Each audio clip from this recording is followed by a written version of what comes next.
दोस्तों, पिछले कुछ सालों में गोदी मीडिया जिस तरह से काम कर रहा है आप देख ही रहे हैं। भारत तो छोड़िए, विदेशों में भी अब बेइज्जती होने लगी है। मतलब सबको समझ आ गया है कि कैसे ये भारतीय मीडिया गोदी में जाकर बैठा है सरकार के और केवल गुण गाता है, जबकि इनका काम है कमियां गिनाना, जो जनता की आवाज है वो पहुंचाना, तारीफों के पुल बांधना नहीं। लेकिन मजाल है, कमियां छोड़िए, एक सवाल ही पूछने में इनका हलक सूख जाता है। सामने जाकर आपके हक के सवाल तो छोड़िए, इन्हें तो टॉनिक कौन सा लेना है उसमें ज्यादा संभावना नजर आती है। ये जानना ज्यादा जरूरी है इनके लिए। इस चुनाव में बहुत कुछ देखने को मिला, सबको सब कुछ मिला।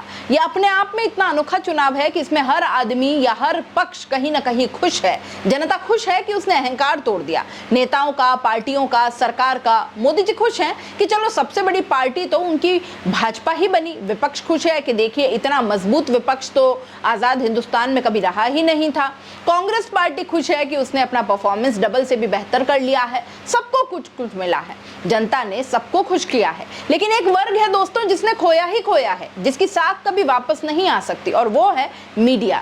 न केवल मीडिया के नैरेटिव को इस चुनाव में खारिज कर दिया जनता ने, बल्कि ये भी बता दिया कि अगर मीडिया विपक्ष की आवाज नहीं उठाएगी तो भी जनता अपने हिसाब से वोट करेगी, क्योंकि जो नैरेटिव मीडिया ने सेट किया था वो तो वैसे भी हुआ नहीं। और अब देखिए दोस्तों, मीडिया की भद हमारे देश में तो पिटी हुई थी। हमारे देश में तो हर बच्चा मीडिया को गोदी मीडिया कहता है, लेकिन अब ये पूरी दुनिया में पिट रही है।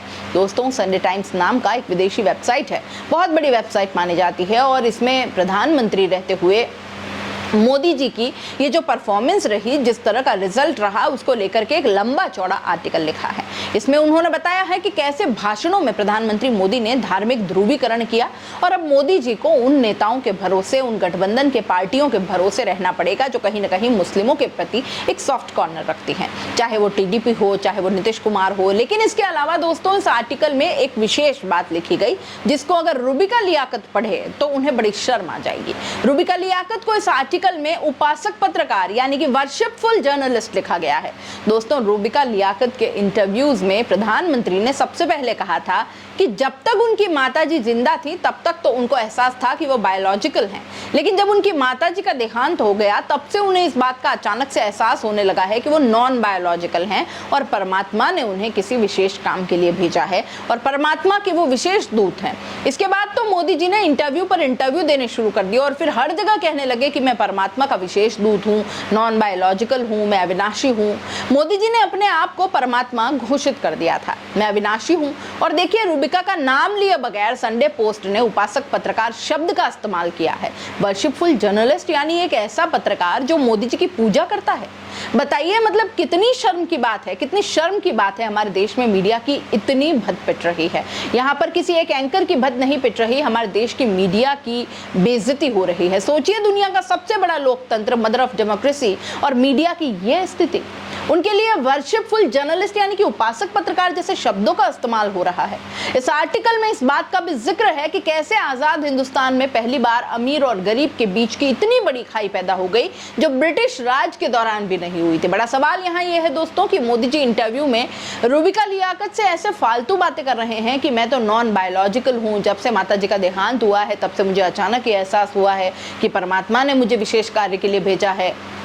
दोस्तों, मैं होती तो डायरेक्टली बोलती कि सर आप किस तरह की बातें कर रहे हैं। हमारे देश के संविधान में लिखा है कि देश वैज्ञानिक सोच के साथ चलेगा, और आप अंधविश्वास फैला रहे हैं। आप खुद ही परमात्मा का विशेष दूत अपने आप को ही घोषित कर रहे हैं। हालांकि जनता ने देखिए साफ साफ कह दिया कि हमको बायोलॉजिकल पीएम चाहिए, हमको नॉन बायोलॉजिकल पीएम नहीं चाहिए। और जो स्थिति रिजल्ट की हुई है ना, उसके बाद मोदी जी भी अपने आप को बायोलॉजिकल मानने लगे हैं। लेकिन बड़ा सवाल यहाँ दोस्तों ये है कि जो साख गोदी मीडिया ने खोई है, इसका कोई यू टर्न नहीं है। अगर किसी को ये लगता है कि सरकार अगर कल को पलट जाएगी तो मीडिया ठीक हो जाएगा, ये नहीं होने वाला, क्योंकि गुलामों को आदत होती है, अगर उनका मालिक बदल भी जाए तो वो नए मालिक की तलाश में हो जाते हैं। अब गुलामी की आदत हो गई है इस मीडिया को। आपको क्या लगता है दोस्तों, विदेशी अखबार का ये आर्टिकल पढ़कर रूबिका लियाकत को थोड़ी शर्म आएगी? आप क्या सोचते हैं इस पर कमेंट बॉक्स में लिख भेजिए, और जाते जाते चैनल को लाइक, शेयर और सब्सक्राइब करते जाइए। तो दोस्तों, खास मुद्दे की बात और उन लोगों के काम की बात जो बनना चाहते हैं सोशल मीडिया यानी यूट्यूब और इंस्टाग्राम पर एक बड़ा इन्फ्लुएंसर और महीने के हजारों लाखों कमाना चाहते हैं। तो आपके लिए बेबाक राजस्थान एसके क्रिएटर्स के साथ में लेकर वो चीज आए हैं, यानी कि मास्टर क्लास कोर्स लेकर आए हैं जो आपको बनाएगा इंस्टाग्राम और यूट्यूब का बादशाह।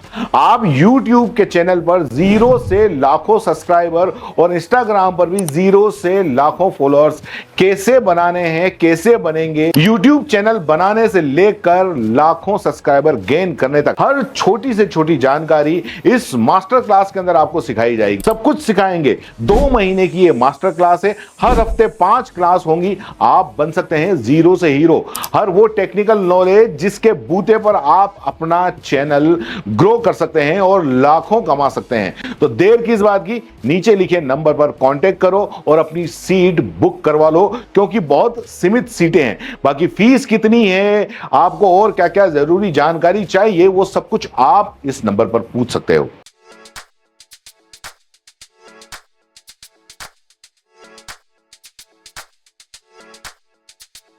R&T ग्रुप ऑफ कॉलेजेस, यहां आपको मिलता है world class infrastructure in India, well equipped science laboratories, agriculture की यूनिक सीड लैब भी, digital library, computer lab with AI technology, digital board सभी छात्रों के लिए, ऑनलाइन स्टूडेंट्स के लिए पॉडकास्ट रूम भी अवेलेबल है। चित्तौड़गढ़ जिले और MLSU उदयपुर का एकमात्र एक्रीडेटेड कॉलेज। कोर्सेज हैं जिनमें BCA, BCom, BSc, bio, maths, agriculture, BA, B.Ed, BA, B.Ed, BSc, B.Ed, BSTC, MA, MSc, MCom। बड़े और खुले ग्राउंड स्पोर्ट्स के लिए, जहां होती है sports activities, training, personality development, student development activities, seminar और कॉन्फ्रेंस फैसिलिटी भी, NCC एक्टिविटीज, ताकि NCC कैडेट के रूप में आप भविष्य संवार सके, देश की सेवा कर सके।